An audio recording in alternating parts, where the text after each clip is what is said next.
They say divorce brings out the worst in people, but what it really brings out is the truth they've been hiding behind 25 years of marriage vows and joint tax returns.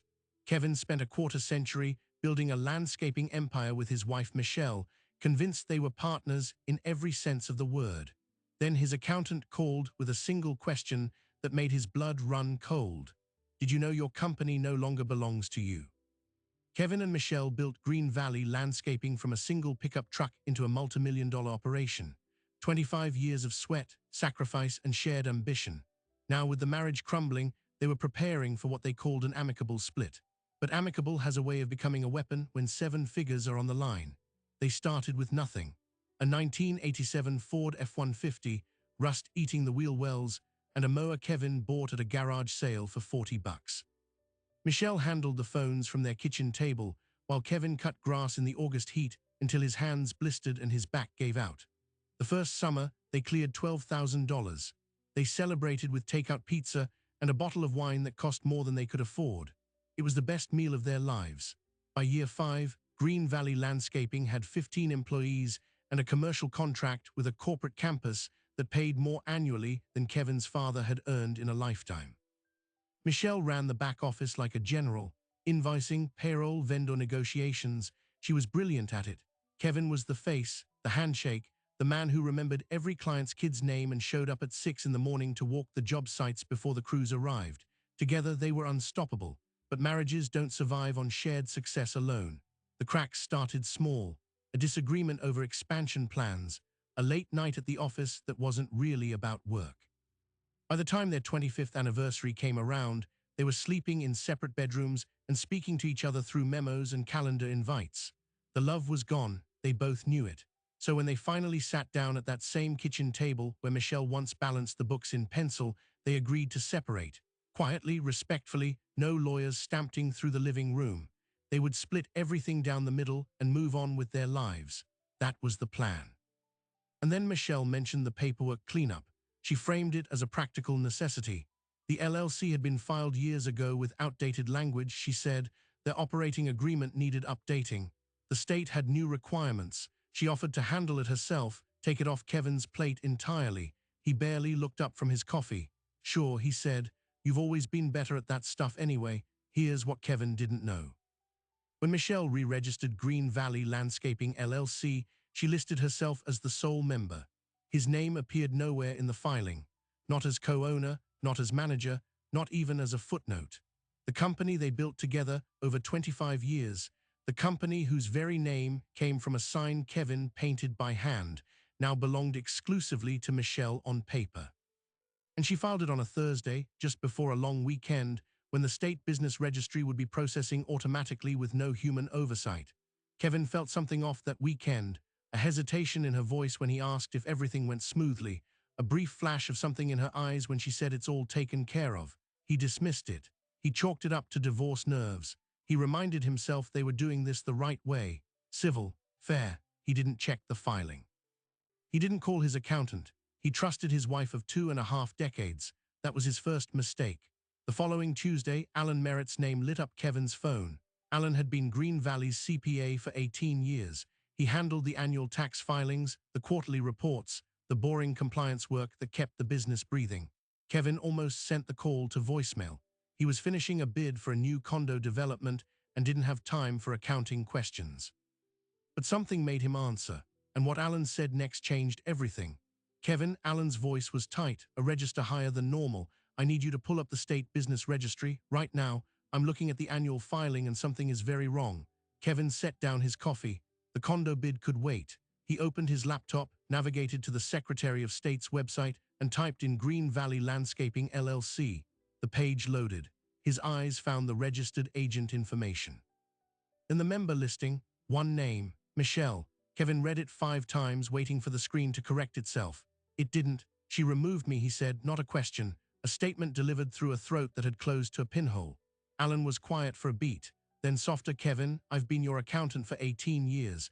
I've seen couples get ugly during divorce, but this is an entirely different animal. She filed the change the Thursday before a 3-day weekend.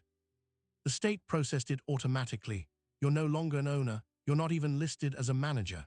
As of this moment, legally, you have zero claim to the company you built.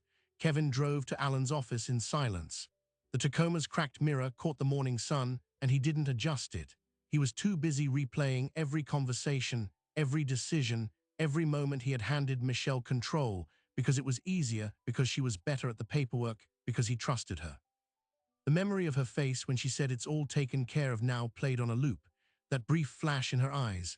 Suddenly, it wasn't ambiguity. It was victory.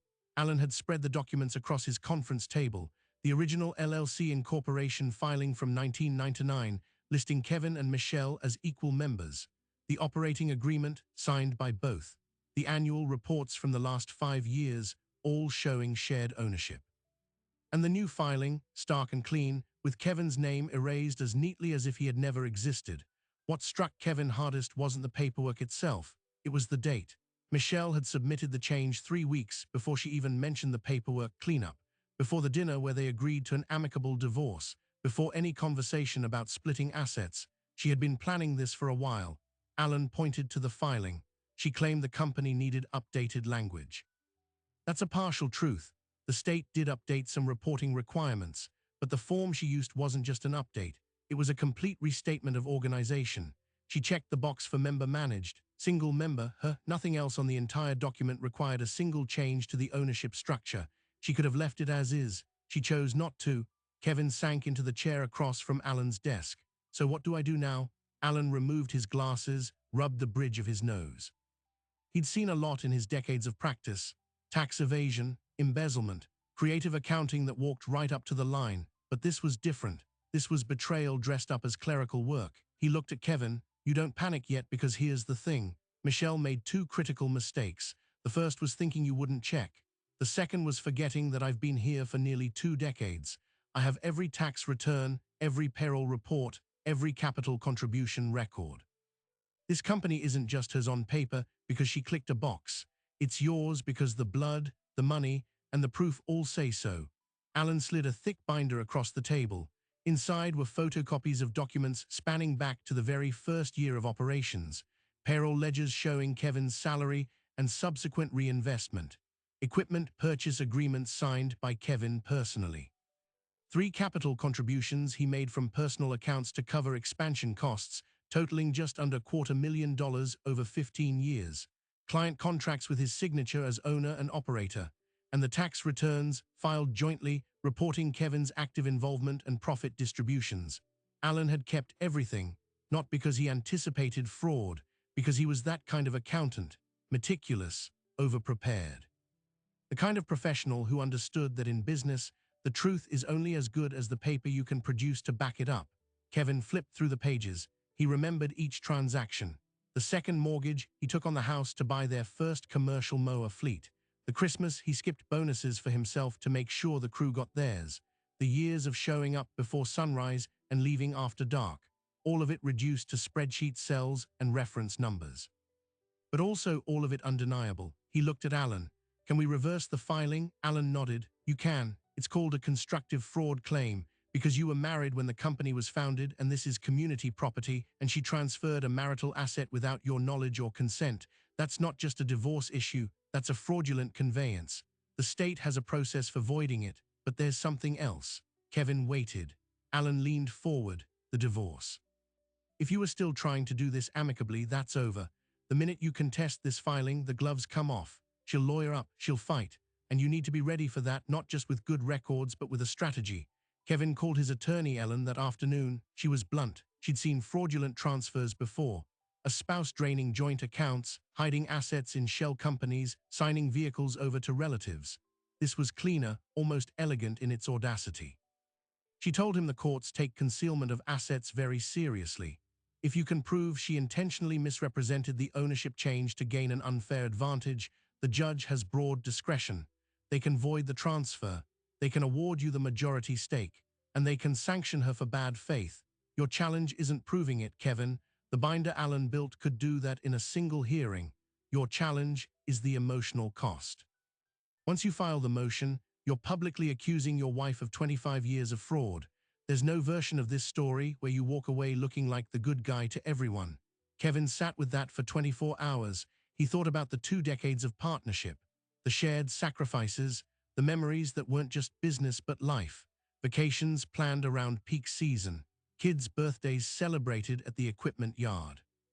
The anniversary dinner where they both accidentally wore work boots because they'd come straight from a job site.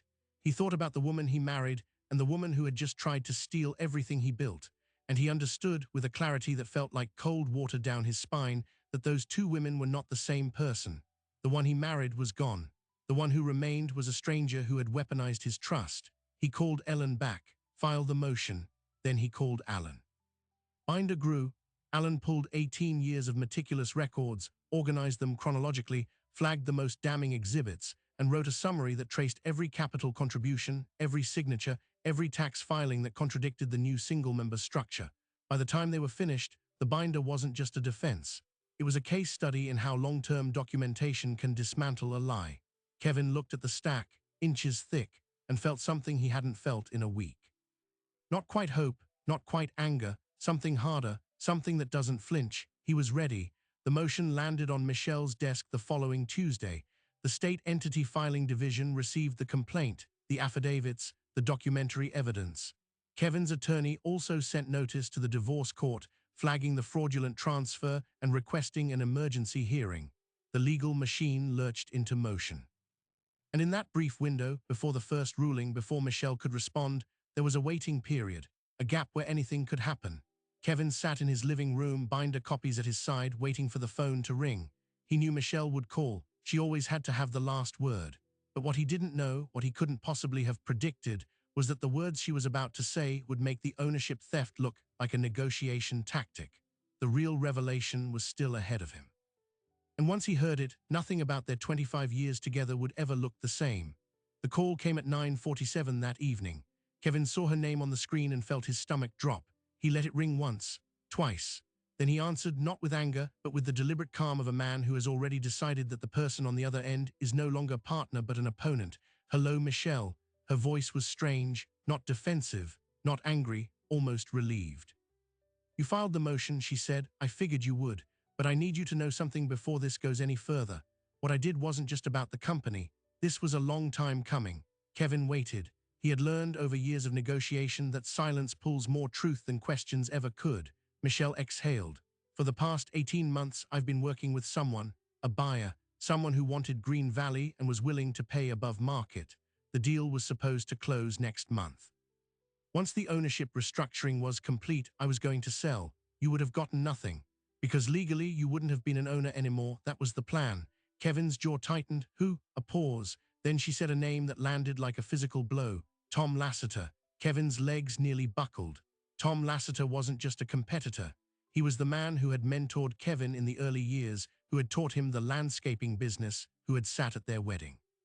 A decade ago, Tom had tried to buy Green Valley outright, and Kevin had refused. Tom had taken it personally. They hadn't spoken since. And now, all these years later, Tom had found his way in through the one door Kevin never thought to lock. His own wife. "You were going to sell my company to Tom Lassiter," Kevin said, forcing each word through a throat that felt full of gravel. "Our company," Michelle corrected coldly. "And yes, he approached me at a trade show. We stayed in touch. He made an offer last year that was contingent on clean ownership. One member, no complications. I realized the divorce was the perfect opportunity. You trusted me to handle the paperwork, and I did. It was that simple." Kevin's world tilted. She wasn't just stealing the business to keep it. She was delivering it into the hands of a man who had spent a decade nursing a grudge. This was destruction for sport. This was annihilation disguised as a transaction. "You realize I have the records," he said. "Alan has every document. This transfer is voidable. I'll get it reversed." "You might," she said, and her tone shifted, almost sad. "But Tom's lawyers are ready. They'll argue good faith purchase. They'll tie this up in court for years, and you'll spend more fighting it than the company is worth. I'm giving you the courtesy of knowing now before it gets ugly." Kevin hung up without saying goodbye. He stared at the wall for a full minute. Then he picked up his phone and called Alan. Not the office line, the cell. It was late, but Alan answered on the second ring. Kevin laid out everything. Tom Lassiter, the 18-month conspiracy, the pending sale. "He's trying to acquire the company through a fraudulent transfer," Kevin said. "If the sale closes before the state voids the registration, I'm fighting a totally different legal battle with a buyer who claims he didn't know." Alan was silent. Then in a voice Kevin had never heard from him before, quiet and furious, he said, "We need an injunction. Right now, tonight." Alan didn't just crunch numbers, he knew people. He had a contact in the Secretary of State's office, someone he'd worked with on compliance issues for years. He made a call at 11 o'clock at night. And by 11:30, a temporary administrative hold was placed on any changes to Green Valley Landscaping LLC's registration status pending an investigation. It wouldn't stop a sale that had already closed, but it would freeze the entity. And crucially, it meant no new buyer could be recorded as the registered agent. The clock had stopped. Barely. Kevin didn't sleep that night. Neither did Alan. They met at the office at 6 the next morning, along with Ellen, who arrived with a legal pad already covered in strategy. She had drafted an emergency motion for a restraining order against Michelle specifically, enjoining her from selling, transferring, or encumbering any business assets. She attached Alan's binder. She attached Michelle's own text messages from the previous evening, which Kevin had the presence of mind to screenshot.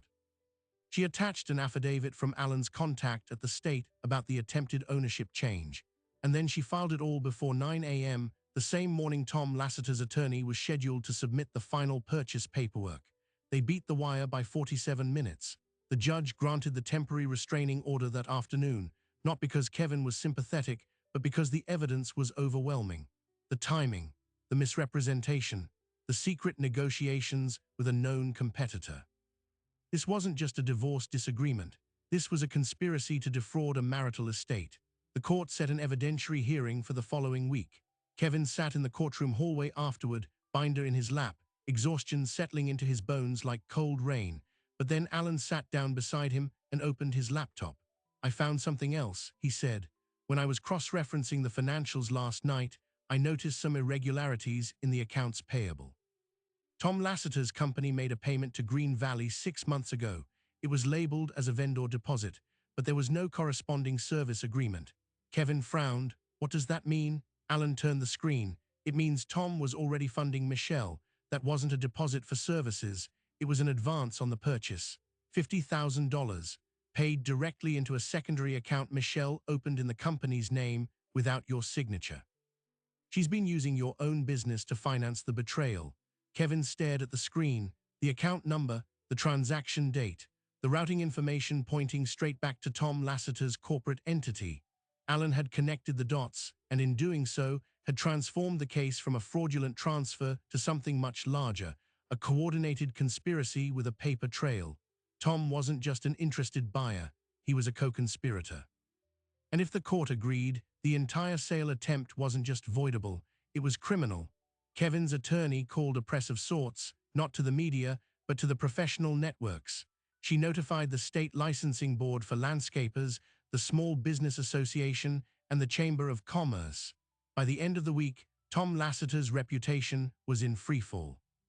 A man who had styled himself as a pillar of the local business community was now exposed as someone who attempted to acquire a competitor through spousal fraud. No amount of legal maneuvering could fix that. His own board of directors called an emergency meeting. And Tom Lasseter, for the first time in his career, learned what it felt like to be on the wrong side of public truth. But Kevin couldn't celebrate yet.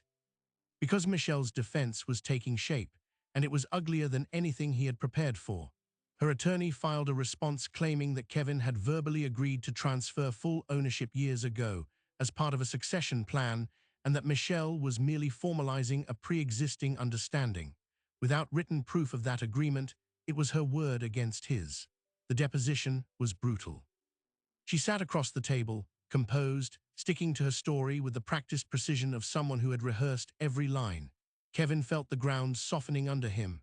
Then Alan raised his hand from the corner of the room. He had something new.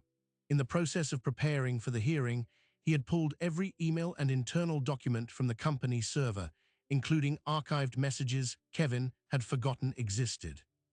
And there, dated 3 years before the divorce conversation even began, was an email from Michelle to their business attorney.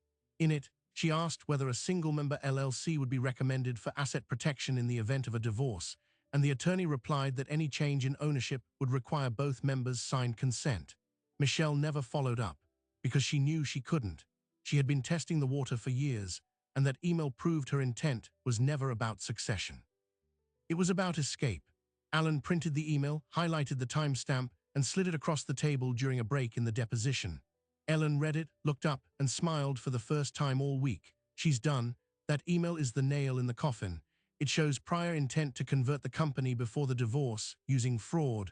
The judge will see this and know exactly what kind of game she's been playing. The hearing was scheduled for Friday. Kevin spent the night before going through the binder one last time, not because he needed to, but because he needed to remember that the truth was documented, that his life's work was on those pages, and that the man who had built the company was still here, still fighting. He closed the binder at 2 in the morning and made a decision. No matter what the court decided, Alan Merritt was not staying an outside accountant. If they survived this, Alan would become the first CFO Green Valley ever had. Because loyalty like that is rarer than any business contract, and Kevin intended to reward it. The courtroom was not full, but the air was heavy with the weight of 25 years coming apart in public view. Kevin sat at the petitioner's table, Ellen to his left, Alan one row back with the binder balanced on his knees. Michelle sat across the aisle, her attorney shuffling papers with the forced efficiency of someone who knows the case is already lost. The judge, a woman in her 60s with a reputation for cutting through nonsense, took the bench and immediately asked to see the documentary evidence. Alan's binder became the centerpiece of the hearing. The state's business registry investigator testified first. She confirmed the new filing was processed automatically, no human review, and that the restatement of organization had no legitimate business purpose beyond changing ownership. The email from Michelle to the business attorney 3 years earlier was admitted over her attorney's objection. The judge read it aloud, her voice flat and unimpressed. Is a single-member LLC recommended for asset protection in the event of a divorce? She looked at Michelle over her reading glasses. This was not succession planning, Ms. Lawson. This was exit strategy. Michelle did not flinch, but her attorney shifted uncomfortably. The $50,000 payment from Tom Lasseter's company landed next, explained by Alan as an undocumented advance on a purchase that Kevin never authorized. The deposit slip, the secondary account, the lack of any corresponding service contract, all of it painted a portrait of a conspiracy that was clumsy in its execution but devastating in its intent. Finally, Ellen called Alan to the stand. He walked the court through 18 years of capital contributions, tax returns signed by both spouses, payroll records showing Kevin's active management, and the original operating agreement with both names. Every document reinforced the same simple truth. Kevin had never stopped being an owner. He had just been erased. The judge recessed for 40 minutes. When she returned, her ruling was swift. The restated filing was voided ab initio, as if it had never existed. Kevin's name was restored as a member of Green Valley Landscaping LLC effective immediately. The sale to Tom Lasseter was blocked permanently, and the court found that Michelle had engaged in a fraudulent conveyance with clear intent to deprive Kevin of a marital asset. That finding triggered a cascade. The divorce court, already monitoring the proceeding, issued its own order the same afternoon. Because Michelle had attempted to conceal and transfer community property without consent, the judge applied the doctrine of constructive fraud and reconstituted the estate. The business was valued as of the day before the fraudulent filing, and Kevin was awarded a 65% ownership stake as compensation for the attempted dissipation. Michelle retained 35%, a minority interest that reflected her years of genuine contribution, but stripped of any management authority. She would receive a share of profits, not control. The judge called it a hard lesson, not a punishment. Michelle's face said she disagreed. Tom Lasseter did not walk away clean. The state licensing board opened an ethics investigation based on the court's findings. His own board of directors, already in emergency session, voted to remove him as CEO and bought out his shares at a discount. The man who had spent a decade nursing a grudge found himself unemployed and publicly disgraced, his reputation reduced to a cautionary tale whispered at industry conferences. Last Kevin heard, Tom had moved to Florida and was selling timeshares. Some mentorships end badly. Kevin walked out of the courthouse and did not look back at Michelle. There was nothing left to say that the binder hadn't already said more permanently. He drove straight to the office, not to work, but to sit in the empty conference room and let the stillness settle. Alan found him there an hour later. Neither man spoke.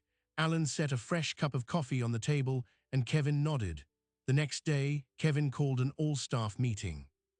He did not air the dirty laundry, but he told the crew that ownership had been clarified, that the company was stable, and that Alan Merritt was being promoted to Chief Financial Officer, a new position with real authority and a seat at the table. The employees, many of whom had worked there for over a decade, applauded. They knew Alan. They had seen him in the office late at night, double-checking numbers. They knew, without being told, exactly whose diligence had saved them. The final surprise came a month later, buried in a routine audit of old accounts. Alan discovered that the secondary account Michelle had opened, the one that received Tom's deposit, had been seeded with a small transfer from the company's main operating fund. A fraction of a percent, easy to miss. But it meant she had used company money to facilitate her own fraud, and that technicality gave Kevin's legal team the leverage to demand not just the return of the $50,000, but full restitution of all legal fees incurred. The check arrived on a Tuesday. Kevin looked at it, felt nothing in particular, and then signed it over to the company's general fund. He didn't want her money. He wanted the story to end. And that is exactly what it did. Green Valley Landscaping is still operating, still growing, still showing up at dawn to walk the job sites. Kevin still drives the same truck. Alan still keeps meticulous records, now as the company's first and only CFO. Michelle still collects a 35% distribution check every quarter, a silent partner in a business she once tried to steal. She never remarried. She never started another company. Her lesson came in the form of a minority stake and a phone that never rings with Kevin's name on the screen. As for Kevin, he learned that trust is not a gift you give once and forget. It is a document you audit, a partnership you verify, and a bet you only place on people who bring their own binders. The thing about betrayal is that it rarely arrives with a warning label. It comes disguised as routine paperwork, a spouse who offers to handle the filing, a familiar name who reappears with a grudge and a checkbook. Kevin didn't need a forensic accountant or a private investigator to save his company. He needed a CPA who kept receipts for 18 years and refused to look the other way. The lesson here isn't just about divorce or business or even fraud. It's about the quiet miracle of documentation, the unglamorous, easily mocked habit of saving every contract, every email, every cancelled check. Because when someone decides to rewrite your history, the only thing they can't argue with is the ink that was already dry. If this story taught you anything useful, do us one quick favor. Hit that like button and subscribe. Most people watch without ever doing it, but it's what keeps these stories coming. And if you've ever had an Alan Merritt in your life, the person who saw something wrong and didn't stay silent, maybe send this to them. They'll know why. As for Kevin, he still drives that truck with the cracked mirror and still walks the job sites at dawn. But he also checks the state business registry once a month now, just to make sure, because the best revenge isn't winning a court case, it's never being blindsided again.